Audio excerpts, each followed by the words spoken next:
I played a little Shadow Stevens for our next guest, who is a pal and actually performer with the Shadow on some stuff that Shadow's doing.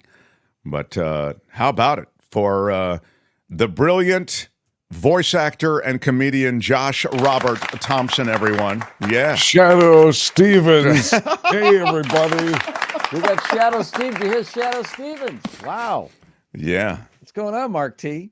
Good to see you, Josh Robert Thompson. I'm here in the studio. I'm here in the beautiful studio talking to Mark T. And you're in a very brightly lit studio. I know. We struggle with the lighting here, but today it's bright. We get a lot of natural light in. So. You got a lot of natural light. I've got like a halo going. You look great. I mean, my ongoing problem here is my alabaster white skin that just kind of, reflects sunlight in this, kind of, you have to squint kind of way. I look pasty and cadaverous, I guess is what I'm trying to say. Let's be honest. Let's just get right to it. Cadaverous is a ding word. You look great. Come on. You look Thank great. You, Josh. Thank you. Josh, do you do all of your work for all of these different shows? You Family Guy, you did the Kelly Clarkson show, you did movies. You do it all there from that studio in your home? Right here. All right here. Just off camera is my beautiful recording booth from the folks at Whisper Room. Whisper Room. Sound isolation enclosures. Get yours today. It only weighs, 10 tons, and it'll cost you, hundreds of thousands of dollars. No, it's great. It's great, man. My commute is a couple feet from the bedroom to the office. Let me ask you a serious question, Josh Robert Thompson, because it's true. You do so much great work there. Do you kind of miss the days when you go into the studio and you see the other voice actors, and doesn't that? No, I don't need to. It's enough. I got to put up with all their crap and their late. No. You know what I miss? I miss the engineers. I love talking to the engineers. Those guys have a lot of stories. They know what they're doing. They know how to make you sound good. Sometimes, when you're doing auditions, you don't have any feedback. So you're just sending stuff out into the void. You don't. Right. That's really hard. Yeah. You do that. I do that, and it's really difficult because I really benefit from direction. Like, I really crave direction. Tell me to take something off, put something on, punch this, don't punch that. I don't have the range. You're take something off. Wow. Who tells you to take something off, right? Yeah. That's a different kind of audition. So, Josh Robert Thompson, I was thinking about Arnold Schwarzenegger, the former governor. Yeah. Because of the pothole story that Kim did. Kim did a story in San Francisco. There's a huge pothole, and we just had a lot of rain all over California, a bunch of potholes. And Arnold Schwarzenegger, the former governor, took it upon himself to, as you know, fill a pothole in his neighborhood. Yeah. And it feels like his time has come again. Like, this could be his thing. You know what I mean? Right. Well, the problem, Mark, is we don't have enough dirt. These are much bigger holes that you're talking about.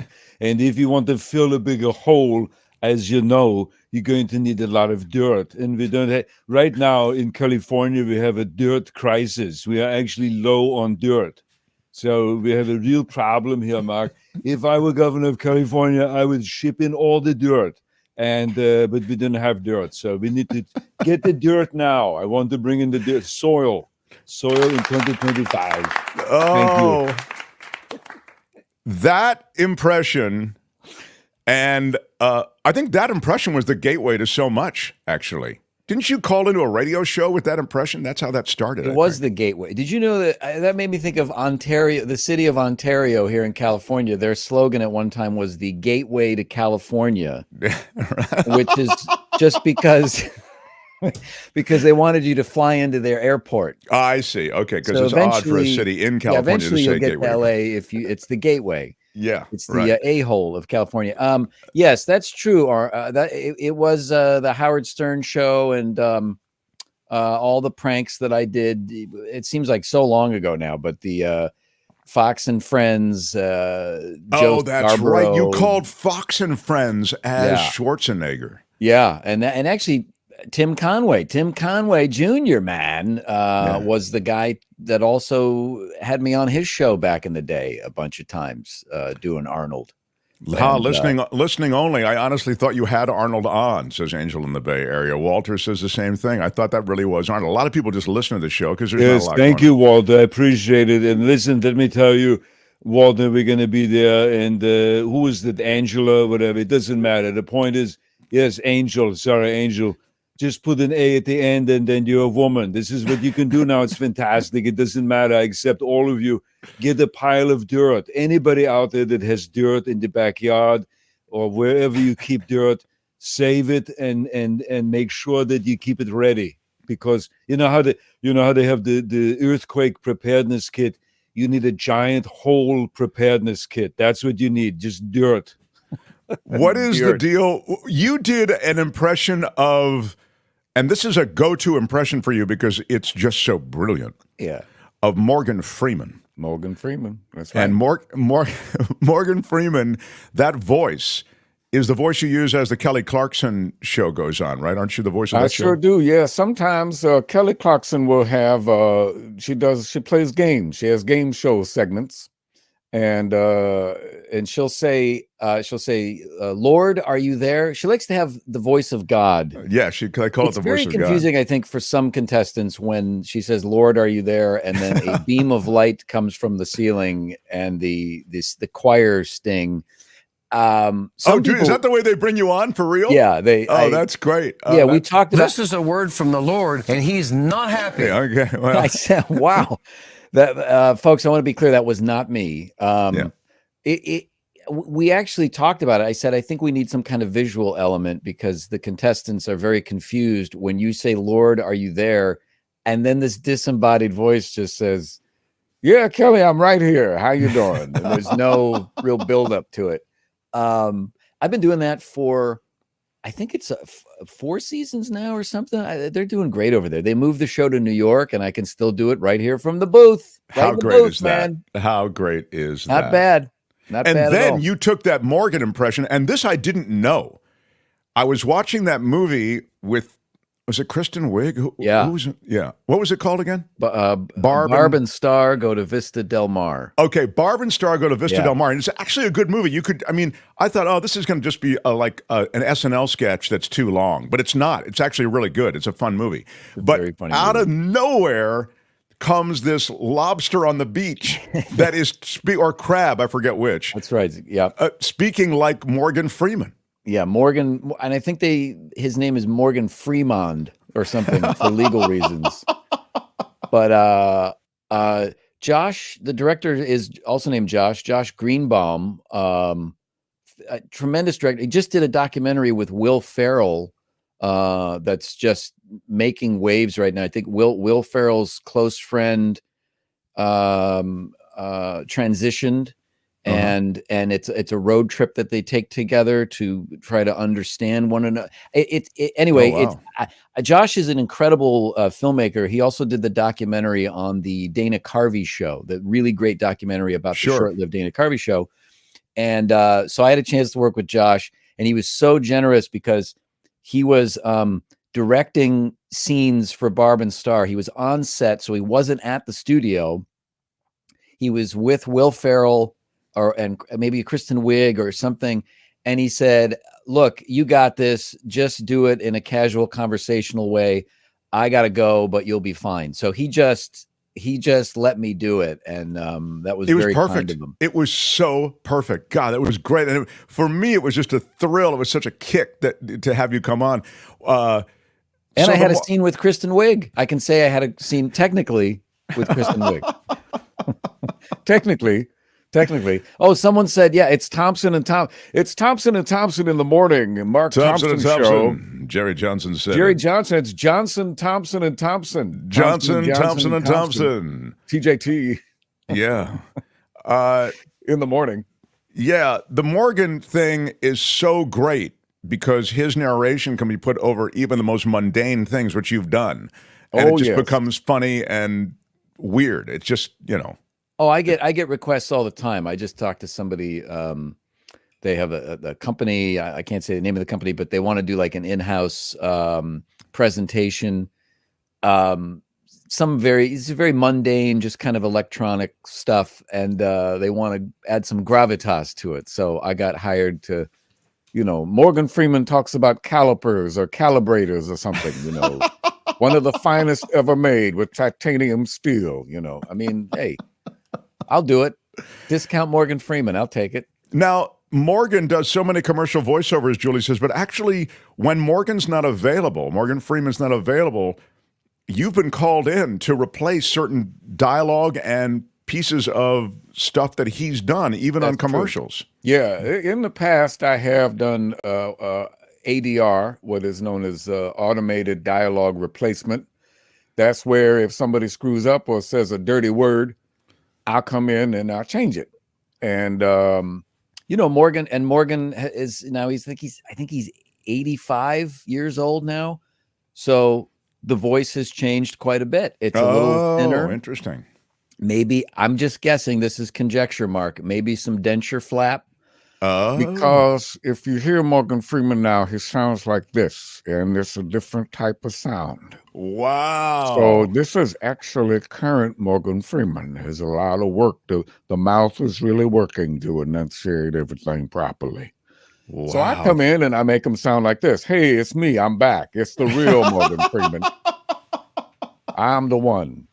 So he just did, I think Steven Spielberg produced a Netflix nature documentary about dinosaurs, about the early days of Earth, right? And oh, sure, yeah. Morgan narrates it. So Steven, if you're out there and you need a stronger Morgan Freeman, all due respect, this is the guy you call. No, that's right. I mean, when you're talking about hour after hour of VO work, for an older guy like Morgan, it might be tough, but it's a lot. Also, by the way, Steven Spielberg, just again addressing Steven Spielberg, I'm using your show as a platform. Sure. Steven, I apologize. I have done your impression in the past, and maybe I went a little too hard on the lisp, and I apologize for that. It was for comedic purposes. These are the impressions that people may not be aware that you do. You do a bunch of stuff in back and forths, and I don't want to call them deep fakes, but they're kind of... now you can characterize them, but you change actually the physical, right? The video. It's so it's like a fancier face swap. I know people. The face swap thing was very popular a couple years ago on different apps, Snapchat, and all that. But it's a higher end version of that, a more realistic version. So it just replaces my face with the face of the person that I'm doing an impression of. And my friend Jeff Richards, who is a real genius impressionist. Was on SNL and Mad TV, one of the few people to have the distinction of being on both shows. He has a show called The Jeff Richards Show, and I occasionally will go on as George Lucas, the creator of Star Wars. Hi, this is George Lucas. He kind of talks like this. And, it's great. That's exactly the way George Lucas speaks. He's kind of, hey, yeah, he's very nonplussed. He makes all these great things and whatever. It doesn't matter. Who cares? And Jeff will do his Dustin Hoffman. So imagine the two most low energy guys in the world having a conversation. But last time I went on as Steven Spielberg, and Steven Spielberg is great because he does a lot of handwork. So he's always putting his hands together and everything's great. Steven's an old school. He's real old school. He's obviously one of the great directors, American filmmakers of all time. I mean, easily it's like John Ford, Steven Spielberg. He's right there. But he will never say a bad word about anyone. It could be the worst movie in the world. It could be like Piranha 2, and Spielberg will go, well, I got to say, the cinematographer is a great cinematographer, and the colors are so beautiful and so wonderful, and I thought it was great. Very excited, so much fun. And then he'll always say this.